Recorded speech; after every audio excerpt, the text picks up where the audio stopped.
ತನು ಕರಗದವರಲ್ಲಿ ಮಜ್ಜನವ ಒಲ್ಲೆಯಯ್ಯ ನೀನು.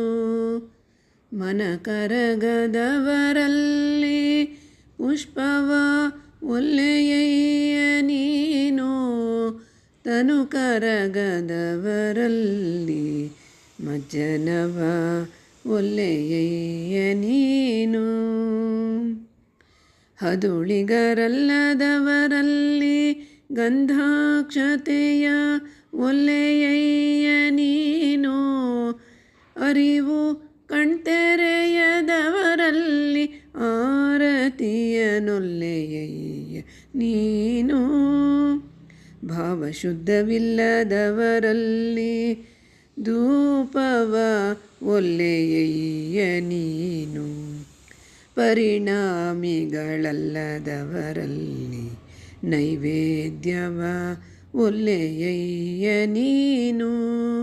ತ್ರಿಕರಣ ಶುದ್ಧವಿಲ್ಲದವರಲ್ಲಿ ತಾಂಬೂಲವ ಒಲ್ಲೆಯಯ್ಯ ನೀನು.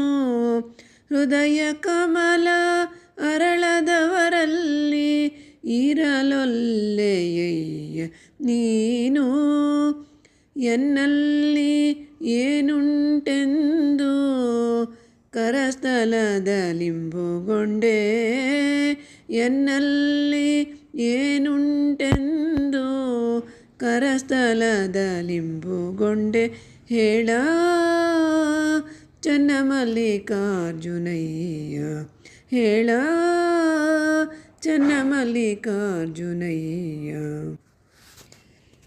ಇದು ಅಕ್ಕಮಹಾದೇವಿಯವರ ಪ್ರಸಿದ್ಧವಾದ ವಚನ. ಈ ವಚನವನ್ನು ನಾವು ಕಿತ್ತೂರು ರಾಣಿ ಚೆನ್ನಮ್ಮ ಚಲನಚಿತ್ರದಲ್ಲಿ ನೋಡಿದ್ದೇವೆ ಮತ್ತು ಕೇಳಿದ್ದೇವೆ, ಬೇರೆ ಇದೇ ರಾಗದಲ್ಲಿ. ಈ ವಚನದಲ್ಲಿ ನಮ್ಮ ಪೂಜೆಯ ಜೊತೆಗೆ ನಮ್ಮ ನಡೆ ನುಡಿ ಶುದ್ಧವಾಗಿದ್ದಾಗ ಮಾತ್ರ ಚನ್ನಮಲ್ಲಿಕಾರ್ಜುನ ಒಲಿಯುತ್ತಾನೆ ಎಂದು ಅಕ್ಕಮಹಾದೇವಿಯವರು ತಿಳಿಸಿದ್ದಾರೆ.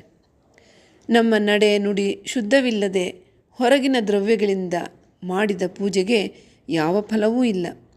ಅಕ್ಕಮಹಾದೇವಿಯು ಯಾವ ಲೌಕಿಕ ಆಸೆಗಳಿಗೂ ಮನಸೋಲದೆ ಚನ್ನಮಲ್ಲಿಕಾರ್ಜುನನೇ ತನ್ನ ಗಂಡನೆಂದು ಸಂಪೂರ್ಣವಾಗಿ ತನ್ನನ್ನು ತಾನು ಸಮರ್ಪಿಸಿಕೊಂಡಿದ್ದರು.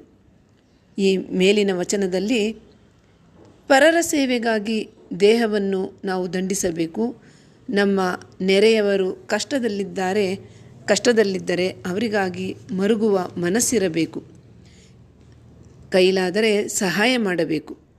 ಅಂದರೆ ಅವರ ಕ್ಷೇಮಕ್ಕಾಗಿ ಹಾತೊರೆಯುವ ಗುಣವೂ ಇರಬೇಕು. ನಮ್ಮ ಅರಿವು ಅಂದರೆ ಜ್ಞಾನ ಸತ್ಯದ ಅನ್ವೇಷಣೆಯಲ್ಲಿ ತೊಡಗಿ ಶಾಶ್ವತವಾದ ಸುಖವಿರುವುದು ಆ ಭಗವಂತನಲ್ಲಿ ಒಂದಾಗುವುದರಲ್ಲಿದೆ ಎಂಬ ಭಾವವೂ ಇರಬೇಕು. ಆ ಬದಲಾವಣೆಗೆ ಅಂದರೆ ಪರಿಣಾಮಕ್ಕೆ ಮುಂದಾಗಬೇಕು. ತನು ಮನ ಮಾತು ಒಂದಾಗಿರಬೇಕು. ಅಂದರೆ ತ್ರಿಕರಣ ಶುದ್ಧವಾಗಿರಬೇಕು. ಹಾಗಾದಾಗ ನಮ್ಮ ಹೃದಯ ಕುಹರ ಮಧ್ಯದಲ್ಲಿರುವ ಶಿವನ ದರ್ಶನವಾಗುತ್ತದೆ. ಇಲ್ಲದಿದ್ದರೆ ನಮ್ಮ ಹೃದಯದಲ್ಲೇ ನೆಲೆಸಿರುವ ಆ ಶಿವನ ಇರುವಿಕೆ ಯಾರಿಗೂ ಗೊತ್ತೇ ಆಗುವುದಿಲ್ಲ. ಅಕ್ಕನು ತನ್ನ ಈ ವಚನದಲ್ಲಿ ನಮ್ಮ ದೇಹ, ಮನಸ್ಸು, ಭಾವ, ತ್ರಿಕರಣ ಇವಾವುಗಳು ಶುದ್ಧವಿಲ್ಲದಿದ್ದರೆ ನಾವು ಅರ್ಪಿಸುವ ಪೂಜಾ ಪರಿಕರಗಳಾದ ಜಲ, ವಿಭೂತಿ, ಗಂಧ, ಅಕ್ಷತೆ, ಪುಷ್ಪ, ದೀಪ, ಧೂಪ, ನೈವೇದ್ಯ, ತಾಂಬೂಲ ಇವುಗಳನ್ನು ಆ ಶಿವನು ಸ್ವೀಕರಿಸುವುದಿಲ್ಲ ಎಂದು ಸ್ಪಷ್ಟವಾಗಿ ತಿಳಿಸುತ್ತಾರೆ.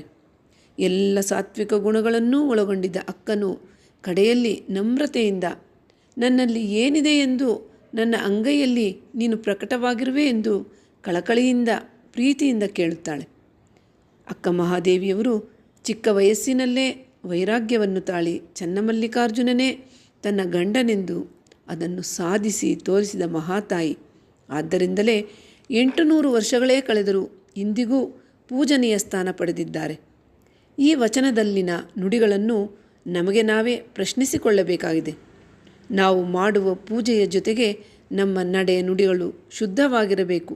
ಆಗ ಶಿವನು ಒಲಿಯುತ್ತಾನೆ ಎಂದು ಈ ವಚನದ ಸಾರಾಂಶ. ಧನ್ಯವಾದಗಳು.